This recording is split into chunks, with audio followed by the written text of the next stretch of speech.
નમસ્કાર મિત્રો, લાસ્ટ વિડીયોની અંદર આપણે ચેપ્ટર 3 પ્રાથમિક સ્વાસ્થ્ય વિશેના કેટલાક મુદ્દાઓની ચર્ચા કરેલી. આજે આપણે આ ચેપ્ટર આ વિડીયોની અંદર આપણે પૂર્ણ કરીશું.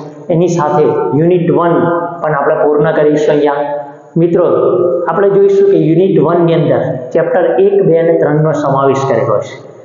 આ યુનિટ 1 એટલે એકંદરે આપણને બીજા યુનિટ કરતાં પણ સરળ લાગે અને વર્ષની શરૂઆતમાં જ આપણે આનો અભ્યાસ થી કરતા આવ્યા છે, એટલે વારંવાર પુનરાવર્તન પણ થયું છે, જેથી યુનિટ 1 માં આપણે બોર્ડના પેપર્સમાંથી 31 માર્ક્સનું 31 માર્ક્સનું આપણે કવર કરી શકીએ. અહીંયા તો આપણે જોઈએ કે 12 માર્ક્સ MCQ પૂછાય છે.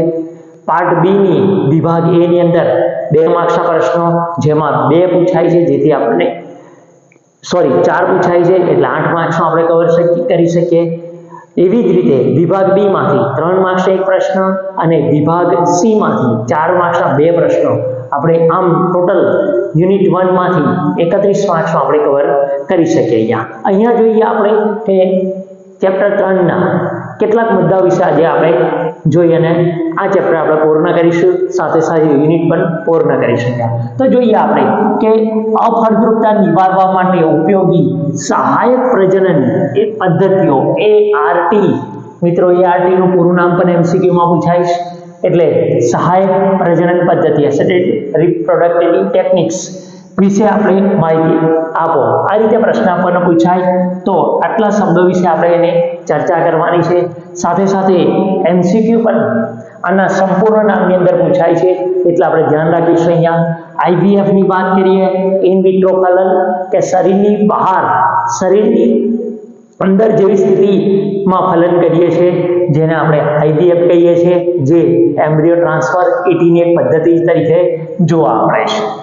ત્યારબાદ જોઈએ આપણે ZIFT, જે માર્ચ 2020 ની અંદર MCQ સ્વરૂપે પણ પૂછાઈ ગયો છે, જેને ZIFT ઝાયગોટ ઇન ફેલોપિયન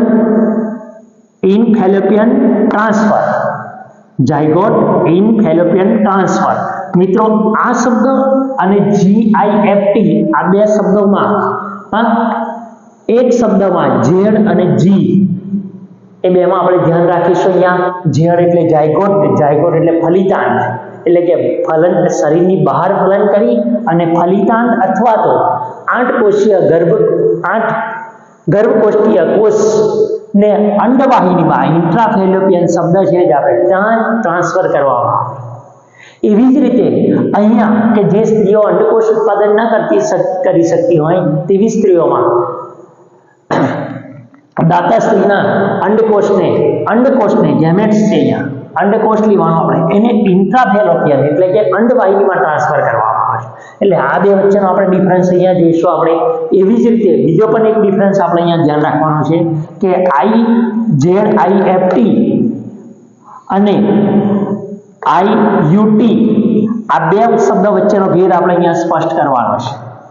અહીંયા બંનેની અંદર અને MCQ પણ એ જ રીતે પૂછાય છે અહીંયા કે ફલિતાંડ અથવા 8 ગર્ભકોષ્ઠીય કોષો ધરાવતા પ્રારંભિક ભ્રૂણને અંડવાહિનીમાં જો ફલન કરીએ તો ZIFT એટલે 8 કોષો સુધીની જે અવસ્થા છે તેમાં જ આપણે અહીંયા અંડવાહિનીમાં આપણે ટ્રાન્સફર કરીએ તો ZIFT કહેવાય. પણ 8 કોષો કરતા વધારે એટલે મોરુલ અવસ્થા પણ આવી જાય એમાં, તો એની અંદર જો ટ્રાન્સફર આપણે સ્થાપિત કરવું હોય તો યુરેટર એટલે કે ગર્ભાશયની અંદર ટ્રાન્સફર કરવું પડે, જેને આપણે ઇન્ટ્રાયુરેટાઇન ટ્રાન્સફર તરીકે ઓળખીશું, એટલે કે અંતઃ ગર્ભાશય સ્થાનાંતર. આ શબ્દ આવશે અહીંયા. એટલે IUT માર્ચ 2022 ની અંદર MCQ પૂછાઈ ગયો છે. એ જ રીતે 20 ની અંદર પણ MCQ અહીંયા પૂછાઈ ગયો છે ZIFT વિશે. એટલે આ 3 શબ્દ વિશે ખાસ કાળજી રાખીશું આપણે મિત્રો, અને સંપૂર્ણ નામ પણ અહીંયા ધ્યાન રાખીશું. એવી જ રીતે બીજો એક શબ્દ છે ICSI માર્ચ 2023 અને 24 બંને વર્ષની અંદર સતત પૂછાઈ ગયો છે, એટલે આને આપણે ધ્યાન રાખીશું.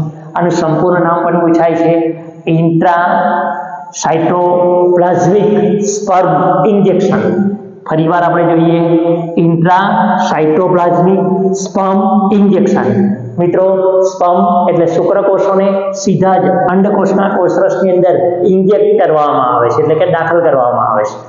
અહીંયા એટલે આ રીતે અહીંયા એનું સંપૂર્ણ નામ પણ પૂછાય છે. અને એમસીક્યુ એવી રીતે પૂછે કે શુક્રકોષ અને અંડકોષમાં ઇન્જેક્ટ એટલે દાખલ કરવાની પદ્ધતિ નીચે પૈકી કઈ છે? આ રીતે એમસીક્યુ માર્ચ 2024માં પણ પૂછાઈ ગયો છે. અને છેલ્લે એઆઈ ની આપણે વાત કરીએ આ પ્રશ્નમાં કે એઆઈ આર્ટિફિશિયલ ઇન્સેમિશન્સ અથવા તો એને કહેવાય આઈયુઆઈ, અંતઃગર્ભાશય વીર્યસેચન, ઇન્ટ્રાયુરિન ઇન્સેમિશન્સ. અહીંયા મિત્રો વીર્યને પતિ અથવા તો દાતામાંથી એકત્રિત કરી અને કૃત્રિમ રીતે એને સીધા જ ગર્ભાશય અથવા તો યોનિ માર્ગની અંદર વીર્યને દાખલ કરવામાં આવે છે. આ પદ્ધતિ એઆઈ પદ્ધતિ તરીકે આપણે એને જોઈએ છે. આ મિત્રો આ પ્રશ્ન જો વર્ણનાત્મક રીતે ના પૂછાય આપણને તો એમસીક્યુ તો આનો પૂછાય જ છે, એટલે ખાસ ધ્યાન રાખીશું. આપણે દરેકના સંપૂર્ણ નામ તૈયાર કરીશું અહીંયા. આ જ રીતે બીજા મુદ્દાની વાત કરીએ આપણે તો કુટુંબ નિયોજનના અવરોધન પદ્ધતિ. અહીંયા અવરોધન પદ્ધતિઓ વિશેની માહિતી માર્ચ 2021માં પૂછાઈ ગઈ છે. અવરોધન પદ્ધતિની અંદર આપણે ભૌતિક અવરોધન પદ્ધતિની વાત કરવાની છે, જેમાં નિરોધ, આંતરપટલ, ગ્રીવાટોપી, વોલ્સ અને ત્રીજા મુદ્દા તરીકે રાસાયણિક પદ્ધતિ શુક્રકોષ નાશક ફોર્મની વાત અહીંયા વર્ણન કરવાનું છે. મિત્રો બહુ સરળ ટોપિક છે અને એક બે વખત વાંચવાથી પણ યાદ રહે તેવો છે. એ જ રીતે ત્રીજી પદ્ધતિની આપણે વાત કરીએ કે કુદરતી ગર્ભ નિરોધક પદ્ધતિઓ સમજાવો. એ પણ માર્ચ 2020ની અંદર 2 માર્ક્સની અંદર પૂછાઈ ગયું છે. તો કુદરતી ગર્ભ નિરોધક પદ્ધતિમાં 3 પદ્ધતિઓ આપણે લખવાની છે. એમાં સામયિક સંયમમાં માર્ચ 22ની અંદર એક એમસીક્યુ પૂછાઈ ગયેલો કે કયા દિવસો દરમિયાન સામયિક સંયમ જાળવવો જરૂરી છે? તો 10 થી 17 દિવસ દરમિયાન જ્યાં ફલનની તકો વધારે હોય ત્યાં આપણે સામયિક સંયમ દર્શાવવો જરૂરી છે. આ ઉપરાંત બાહ્યસ્ખલન અથવા તો સમવન અંતરાલ તરીકે બીજા મુદ્દો દર્શાવવાનો છે. અને ત્રીજો દુગ્ધ સ્ત્રવણ એમોનોરિયા. તો આ જે પ્રશ્ન છે એ પણ એમસીક્યુ સ્વરૂપે માર્ચ 2020ની અંદર પૂછાઈ ગયો છે કે ભરપૂર દૂધ સ્ત્રાવ અને ઋતુચક્રની ગેરહાજરી હોય તેવા નીચે પૈકીની કઈ પદ્ધતિ છે? તો એની અંદર આ જવાબ આવે દૂધ સ્ત્રાવણ એમિનેરિયા એટલે શું એ પણ આવશે. તો આવી રીતે માર્ચ 2020ની અંદર એમસીક્યુ પણ પૂછાઈ ગયો છે. 2 માર્ક્સની અંદર આ રીતે સતત પૂછાયા કરે છે. એટલે ખાસ ધ્યાન રાખીશું મિત્રો, ચેપ્ટર સહેલું છે અને આ રીતેના આપણે પ્રશ્નો આપણે તૈયાર કરતા રહીએ. મુદ્દાની ચર્ચા કરીએ તો તે ખૂબ જ અસરકારક છે, પરંતુ તેની પુનઃસ્થાપિતતા ઘણી નબળી છે તેવી ગર્ભ નિરોધક પદ્ધતિ. આ રીતે પણ પ્રશ્ન પૂછાય છે. અહીંયા અસરકારક છે પણ પુનઃસ્થાપિત એટલે કે ફરી જ્યારે સ્થાપિત કરવો હોય, ગર્ભ ધારણ કરવો હોય તો આ પદ્ધતિ ઘણી જ નબળી છે. એ રીતે પણ પ્રશ્ન પૂછાય છે. તો મિત્રો આ પ્રશ્નની અંદર થોડો ટ્વિસ્ટ કરેલો છે એટલે થોડું ધ્યાન રાખીશું કે વાડકા પદ્ધતિ અથવા તો વ્યંધીકરણ વિશે લખવાનું છે. પુરુષ નસબંધી તરીકે ઓળખાય જેને વાસક્ટોમી તરીકે ઓળખીશું અને સ્ત્રી નસબંધી તરીકે ટ્યુબેક્ટોમી તરીકે ઓળખીશું. આ 2 મુદ્દાનો ઉલ્લેખ કરવાનો છે.